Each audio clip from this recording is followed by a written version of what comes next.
All right, part 3. Welcome to part 3. If you didn't see parts 2 and 1, I talked about all these. So you should check, well, part 1, I talked about these. So you should check out part 1. And part 2, I talked about some of these. And then it cut off again. Sorry about that.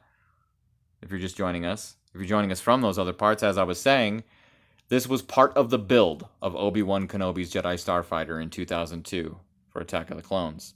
So it wasn't a full minifig. It was just his head.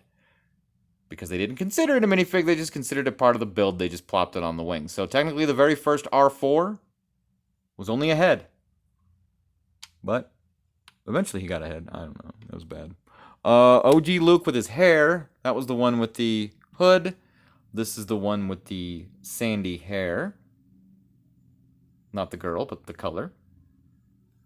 Oh my gosh. Sorry about that. Oh, see, now I'm using a crappier phone. Because I ran out of space on my other one because I ramble on too much about these minifigs. But these are my favorites, the rarest and the oldest. This is the OG Padme. Came with this pod racing set. Beautiful hairpiece. I mean, look at the detail in that. This is one of the first times they were starting to try and experiment with exclusive molds. Brand new crazy molds. And they came out with beautiful stuff like this that my camera's not going to focus on, so let's just move on. She's got lipstick. It's not going to focus on anything. Oh my gosh. Like, for real? This is going to frustrate... Oh my gosh, this is going to frustrate me. More than it's going to frustrate you. Okay, cool. Well, that's Padme. Check out the other ones. They're way better than this one. Parts 1 and 2 of Minifigure Monday. Number, I don't know what this is. 9? 10? I think it's 9. Might be 10. It'll say right there on the thing that you clicked on, though. You tell me. But most importantly, last but not least, what they call Jedi Bob.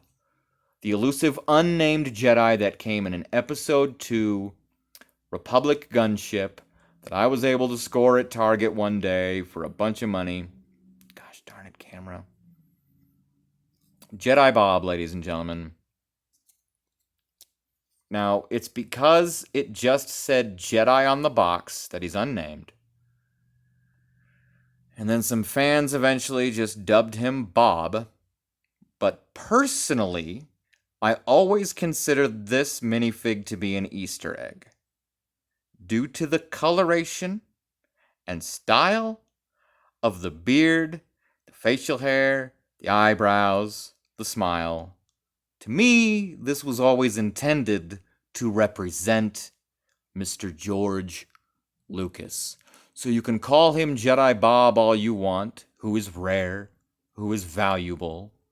But to me, he's Jedi George Lucas, the minifig. That came exclusively in the Republic gunship 2002.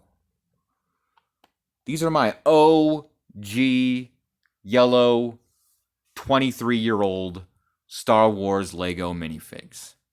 My favorites, my most valuable, my rarest, my most loved. Because they're so the first is the best. You always remember first.